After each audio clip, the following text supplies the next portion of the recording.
That is the alternator right there. And it is just going to be so hard to get out the top. The instructions actually say to take the cooling fan and then also take this hose off. But I don't want to have to make a mess with any fluid coming out or anything. So I'm going to go from the bottom here on my 2015 Kia Sedona, and I'm going to take this. This is the pump, the coolant pump or the compressor. It's something, I think.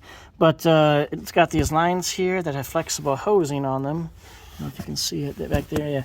Yeah, back there. Anyways, doesn't matter. Flexible hosing. So this has 4 bolts right there. You see 2 of them. They just go in there, and so I can take this off without any fluids or anything. And then right on top of there, I don't know if you can see it, is the alternator. I have the negative battery terminal disconnected. That's a 10mm wrench right there. In order to take this pump out of here, or the compressor, whatever it is, it looks like there's about 8 of these 10mm bolts. There's one there, and there, and there, and there, and then there's 3 along the front here. All right, I got this piece out of here. It was 8 10mm bolts, and using the drill, there were some Phillips heads. Using the drill like a bit like this or something.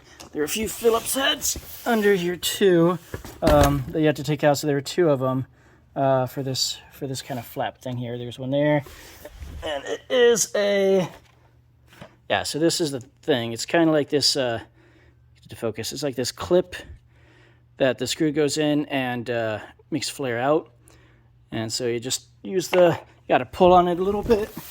So you got to put your drill there and then kind of pull on this a little bit. So I took a few of these out too, just so that this can bend. This goes all the way up around the wheel. I don't want to take the whole thing out, but in trying to take this pump here out, I just don't want this thing to get kind of caught and bent or ripped or anything. So that's why I took that phone. So actually with this kind of front panel off here, I was able to get this one off pretty easily. It's just there's a 3rd bolt right up there somewhere. All right, hopefully that's a little bit better lighting. You can see I have the socket right on there. It's a 3/4 inch socket. And that's where you put it to detension and take off or put on the serpentine belt.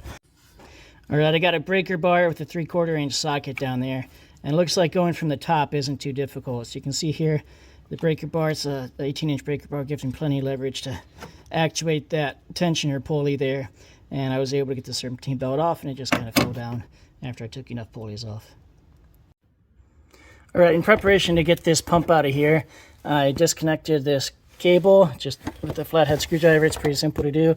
And then I couldn't figure out how to get this clip out of here. I pushed the cable through this little thing so it has a lot of slack, and I'm hoping these hoses here don't extend enough, and so I'm hoping this little electronic cable won't be under any tension, serious tension here. So there's 4 bolts. You can see these 2 on the bottom, and then there's 1 up there you can see, and then there's like another one. Where's it? Back there? There, way back there you can see, and you can reach them all. 12mm. You should be able to reach them all with just a normal wrench here, socket wrench. All right, so these 2 bolts on the bottom were easy to loosen. This one up here on the top, I don't know if you can see, you got some noise in the background. This hose here, this kind of non-bendable hose, is kind of in the way for this 1 bolt, and so this bolt was really hard to even get the socket on there with the extender. But I was able to finagle and finally get it. And then this one other bolt back here, I don't know if it's showing, but it's back there. There it is. If that bolt there, that's loose. So I should be able to get this out of here. All right, so this pump was a real pain to get out. I finally got all screws loose. This one screw up top there did not come out because that stiff hose is in the way, that metal hose. And if I had to just push on it, you can see it's rocking right now. I was able to get it out, and I'll show you in a second. But I had to beat it with some 2x4s, and then use a long pry bar and a screwdriver, and I was finally able to get it out here. And see if I can get it. 1 second.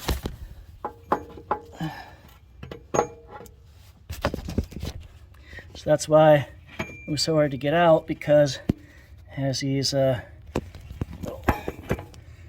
these things here that the screw holes kind of go onto, and you got to just pull on it, and they don't like to come out. So, but I can get this out of here, and finally, I don't even care about this thing. I want to get up to that thing, to the alternator. That's the thing I want to replace.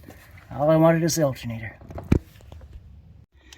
All right, with that pump hanging down and supported by this block of wood here, finally, there is the alternator in all its glory. It's got two, from the new one I can see it's got two bolts holding it in. It's got that connector and then a grounding clip up there too. And that's it. Oh, and then there's this for the cable. I don't know if you can see it. The cable, there's a little clip. Yeah, see the cable has a little Christmas tree clip that clips into, so I got to take that out. So 5 things: 2 bolts, 2 electrical connectors, and 1 cable management. On the new one here, so this is the bracket that the cable tie goes into, that little Christmas tree clip, and I could not get that out, so there's a bolt here, so I just took this thing off, and I'm just going to take it off here and put the old one on there. Yeah. All right, before I take this alternator out, it's a 14 millimeter socket. It will fit on these 2 bolts holding it in. All right, I finally got this alternator out of there. I had to use the pry bar again, so I just want to show kind of how it comes out of there. Around, I should really be doing this with 2 hands, around this pump. You can figure it out. I need 2 hands. All right, that is the old alternator, and this is the new goodness.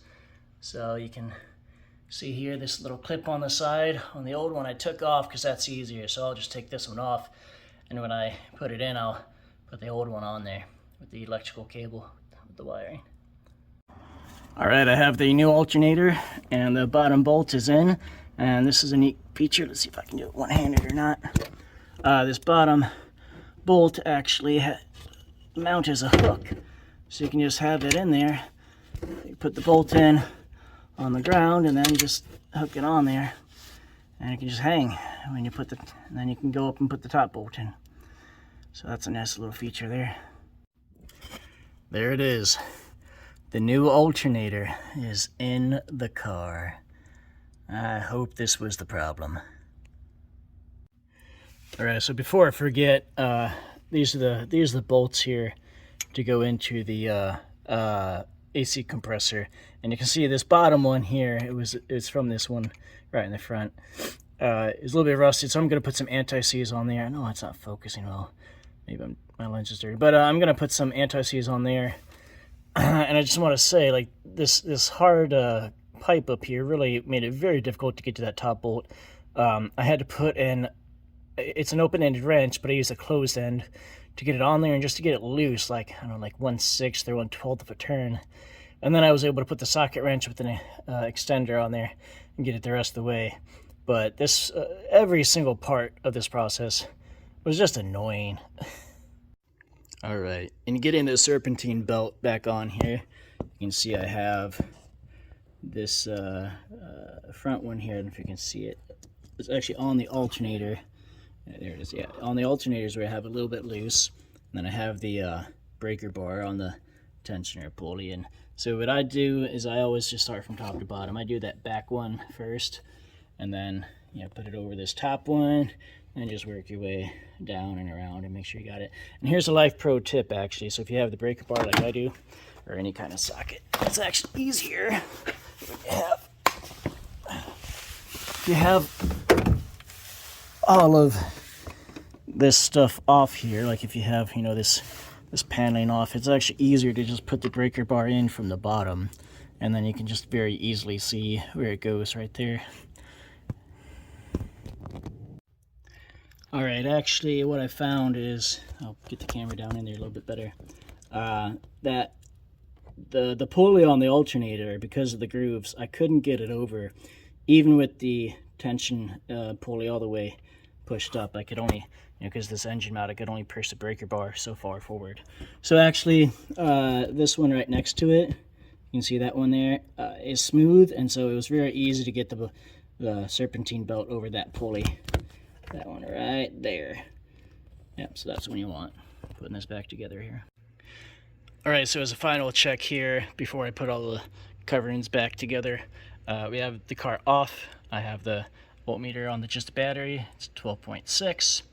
Let's go ahead and turn the car on and see what it reads.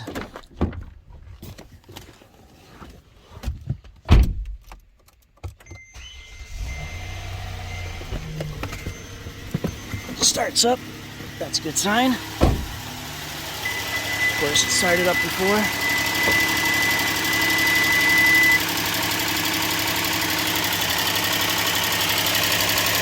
at that.